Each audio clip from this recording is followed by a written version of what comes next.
Gurvir Singh ji, sorry.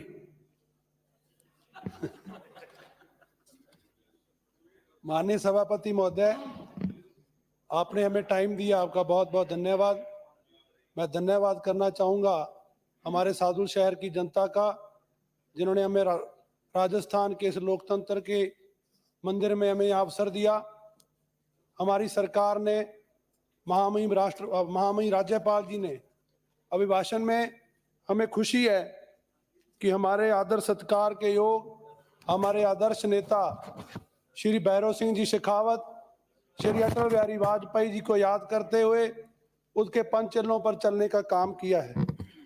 Atal Bihari Vajpayee ji ने देश के कोने कोने पे बैठे किसानों के लिए, देश के गांव ढाणियों के लिए जो योजनाएं बनाई, वो देश के पहले ऐसे प्रधानमंत्री हुए जिन्होंने खेत में काम करने वाले मजदूर से लेकर के नेशनल हाईवे तक की चिंता की, तो वाजपेयी जी ने की। वह भैरव सिंह जी शेखावत को मैं याद करना चाहूँगा। हमारे गंगानगर हनुमानगढ़ कृषि प्रधान जिले के लिए सबसे ज़्यादा चिंता अगर भैरव सिंह जी ने की, तो उसका हम धन्यवाद देते हैं कि ये सिंचाई पानी से चलने वाले जिला, सबसे ज़्यादा रिकॉर्ड तोड़ पानी अगर किसी सरकार राजस्थान की में चला तो आईजीएनपी में 14,000 क्यूसेक अगर चला तो भैरव सिंह जी शेखावत के राज में चला। उसके बाद की भी कोई सरकार उस तरीके से काम नहीं कर पाई। मुझे खुशी है कि सरकार ने उनके पदचिन्हों पे चलते हुए अंत्योदय के संकल्प को साकार करने का मकसद ठान लिया है। हमारे पैरा 24 में कृषि क्षेत्र के जीडीपी की चर्चा माननीय राज्यपाल जी ने की है। हमारी जीडीपी में कृषि क्षेत्र का 30% जो हिस्सा है, पर आज भी राजस्थान के और देश भर के तकरीबन 50% लोग की रोजी रोटी कृषि से जुड़ी है। और कृषि हमारे देश में हमेशा सरकारें इस पे चिंता करें, ऐसा मेरा विचार है, पर जब जब भी कांग्रेस की सरकार आई है, इन्होंने किसानों की अनदेखी की है और खास करके हमारे सिंचित क्षेत्र ने इनकी अनदेखी को भोगा है।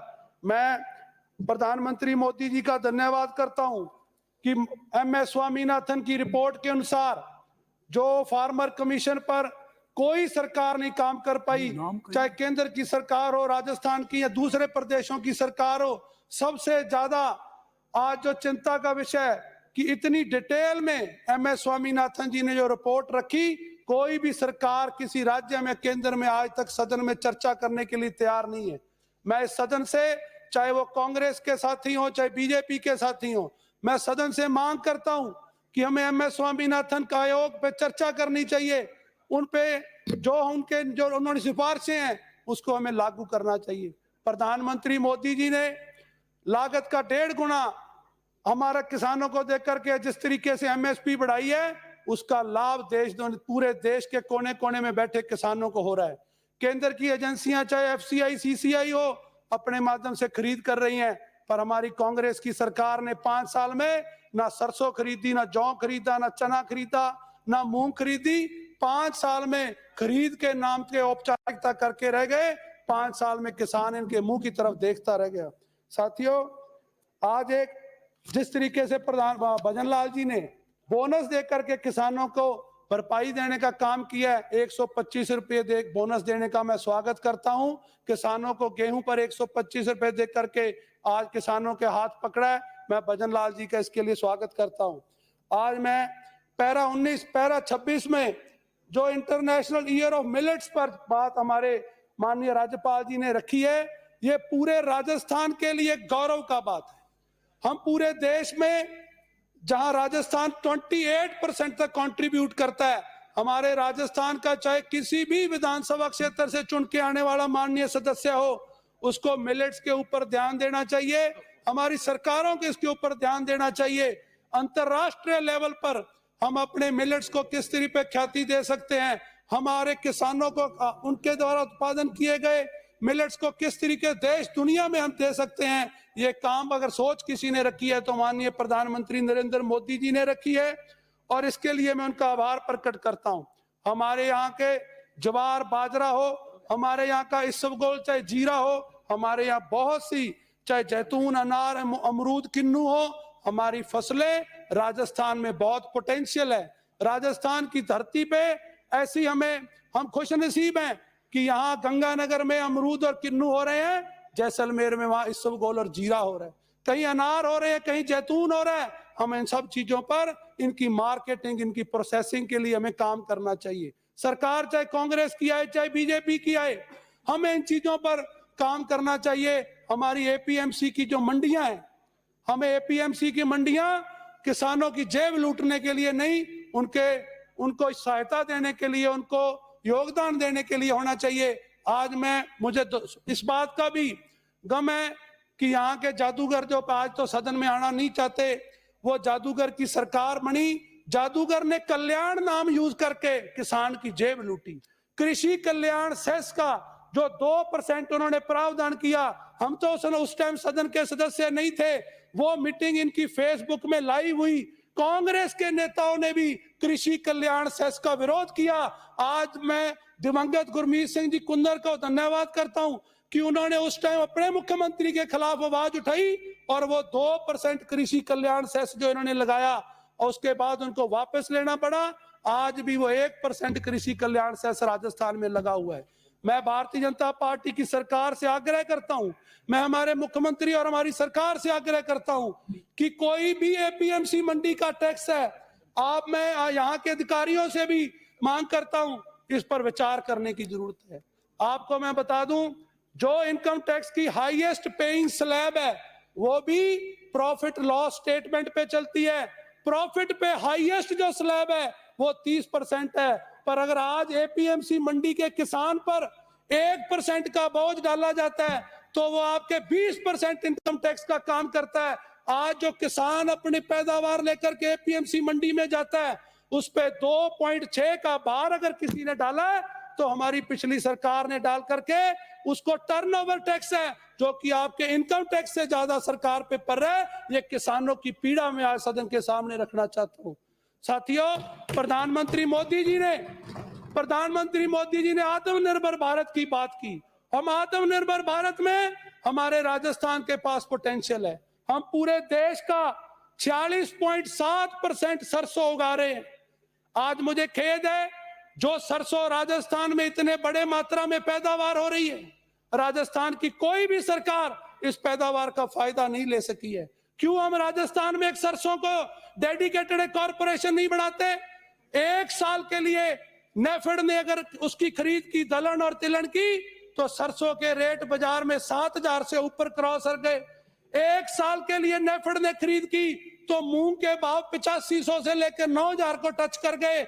आज अगर सरकार ने नहीं खरीदा तो 2-2 हजार रुपये एमएसपी से नीचे सरसों और मूंग बिक रहा है। इस पे चिंता भी हमें करनी होगी। साथियों, आज एडिबल ऑयल है, ये सबसे बड़ी चिंता की बात है। आज अगर देश ऑयल सीड्स और पल्सेस में हम उगा सकते हैं, पर हमारी सरकारों से हमें सपोर्ट नहीं मिलता, उसकी वजह से आज जो एडिबल ऑयल का इंपोर्ट है, 1,38,000 करोड़ का एडिबल ऑयल हम इंपोर्ट कर रहे हैं। जहां हमारे देश में जो चीजें पैदा हो सकती हैं, उस पर भी हम इंपोर्ट पर निर्भर हैं। डाइवर्सिफिकेशन ऑफ क्रॉप की बात एमएस स्वामीनाथन जी ने की है। क्यों हमारे सरकारें इसके बारे में नहीं सोचती? जहां पंजाब और हरियाणा ने हरित क्रांति के नाम पर पे अपनी जमीनों को जहर बना लिया है, यहाँ यूरिया खाद की इतनी भरपूर वहां पे उनका उपयोग हो रहा है। आज वहां की मिट्टी में आज उनकी मजबूरी है, पंजाब और हरियाणा की मजबूरी है कि वहां गेहूं और उनके धान के बिना कोई फसल नहीं हो रही है। आज मैं कह सकता हूं, गंगानगर कृषि प्रधान जिला है, हमारे 1 बीघे में 2 क्विंटल से ज्यादा चना नहीं होता। हम जैसलमेर में भी खेती कर रहे हैं, जैसलमेर में 8 क्विंटल पर बीघे का चना हो रहा है। गंगानगर में आज की डेट में जिस तरीके से नरमा खराब हुआ, हमारे 1 बीघे में 1.5 से 2 क्विंटल भी। 1 मिनट में अपनी बात समाप्त करें। अभी तो सब शुरू किया है, तो हम नए सदस्य, हमें ज्यादा मौका दिया जाए। मैं ज्यादा समय नहीं लूंगा, पर मुझे 5 मिनट का समय साहब चाहिए। आपके 10 हमारे मिनट पड़ोसी राज्य हैं, हमारे पड़ोसी राज्य चाहे हरियाणा हो चाहे मध्य प्रदेश हो, भावांतर की योजना लेकर के उन्होंने किसानों का साथ दिया है। आज हरियाणा की सरकार सारी की सारी फसलें एमएसपी पे खरीद रही है। हमारी राजस्थान की सदन से मैं आग्रह करता हूं, हमें सबको मिलकर के इस पर काम करना चाहिए। इस पर हमें काम करेंगे तो हमारा किसान समृद्ध होगा। आज मैं जादूगर और युवराज जी ने 5 साल पहले जिस तरीके से 10 दिनों में कर्जा माफ का वोट मांगे, 19,000 किसानों की जमीन नीलाम हुई। और मुझे खेद है कि हमारे रायसिंह नगर का सोनलाल नाम का किसान अपने सुसाइड नोट में पूर्व मुख्यमंत्री और पूर्व उप मुख्यमंत्री का नाम लिख करके मरा, और उन्होंने कहा कि इस ये जो योजना का नुकसान हुआ और वो किसान ने अपनी जान दे दी। अपनी साथियों, बात समाप्त करें। मैं 1 मिनट साहब और लूंगा। एक कोऑपरेटिव महकमे का जो पिछली सरकार ने किसानों की जेब लूटी, उसका मैं आपके सामने सदन पे रखना चाहता हूं। आज के जो एक्सीडेंटल क्लेम है, मोदी जी की फ्लैगशिप योजना में 0.001 पर 2 लाख तक का अनुदान उसमें क्लेम मिल रहा है, और लाइफ इंश्योरेंस पे 0.12 पर क्लेम मिल रहा है। हमारा कोऑपरेटिव डिपार्टमेंट 1000 के पीछे 17 रुपए काट रहा है, जो कि किसानों के साथ बहुत बड़ा अन्याय है। हमारे सिंचाई पानी की बात करूं तो सरंद फीडर हो, IGNP हो, और चाहे फिरोजपुर फीडर हो। फिरोजपुर फीडर का मुझे अफसोस है, इन्होंने अपने मैनिफेस्टो में लिया, इन्होंने अपने बजट में 200 करोड़ की घोषणा की, पर 5 साल में एक बार भी DPR के लिए प्रयास नहीं किए, DPR नहीं बनवा सके। मुझे खुशी है कि भंजनलाल जी ने वादा किया है, हम फिरोजपुर फीडर का निर्माण करा करके 4 विधानसभा जिससे सिंचित होती हैं उसका हम पानी प्रदान करेंगे। और मुझे खुशी है, हमारी पिछली सरकार में वसुंधरा जी को हम लोगढ़ हेड पे लेकर के गए, हमारी नहरों की दशा दिखाई। वसुंधरा जी ने तुरंत IGNP का 2400 करोड़, जो अभी मेरे साथी बता रहे थे कि 13 जिलों में पानी जाना है, 2400 करोड़ IGNP में दिया, गणेश राज दिया। बंसल। और एक मेरी बात नई पर्ची वाली रह गई साहब, नई पर्ची पे बात कर लेने दो। बार बार ये नई पर्ची करते हैं। मैं ये कहना चाहता हूं कि आपकी जो पर्ची दिल्ली वाली पर्ची है, ये आपकी पर्ची बहुत बार आई है। 1980 में आपकी पर्ची स्वर्गीय जगन्नाथ पहाड़िया जी के लिए आई, आपने साल में बदल दिया। शिवचरण माथुर जी को आपने 2-3 साल में बदल दिया। हीरालाल देवपुरा जी को ये 5 सालों में 3 पर्ची आपकी आई। 1985 में जोशी जी के नाम पे और माथुर जी के नाम पे आई।